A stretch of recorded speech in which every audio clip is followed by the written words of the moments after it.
خبر آپ کو دیں گے راولپنڈی کی انسداد دہشت گردی عدالت نے 26 نومبر احتجاج پر علیمہ خان کی بریت کی درخواست مسترد کر دی ہے۔ آپ کو بتاتے چلیں راولپنڈی کی انسداد دہشت گردی عدالت میں آپ کو بتائیں کہ 26 نومبر احتجاج پر علیمہ خان کی جانب سے بریت کی درخواست دائر کی گئی تھی، جو کہ راولپنڈی کی انسداد دہشت گردی عدالت کی جانب سے مسترد کر دی ہے۔ آپ کو بتا رہے ہیں انسداد دہشت گردی عدالت راولپنڈی نے یہ فیصلہ سنایا ہے اور اس فیصلے میں علیمہ خان کی جانب سے بریت کی درخواست جو دائر کی گئی تھی اسے مسترد کر دیا گیا ہے۔ انسداد دہشت گردی عدالت راولپنڈی نے محفوظ فیصلہ سنا دیا ہے۔ آپ کو بتا رہے ہیں راولپنڈی کی انسداد دہشت گردی عدالت نے 26 نومبر احتجاج پر علیمہ خان کی بریت کی درخواست مسترد کر دی ہے۔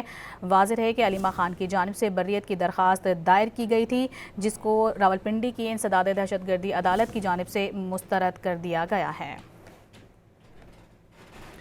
آپ کو بتا رہے ہیں راولپنڈی سے یہ خبر ہے، جہاں پر انسداد دہشت گردی عدالت کی جانب سے 26 نومبر احتجاج پر علیمہ خان کی جانب سے دائر کی گئی بریت کی درخواست مسترد کر دی گئی ہے۔ انسداد دہشت گردی عدالت راولپنڈی نے محفوظ فیصلہ سنایا ہے۔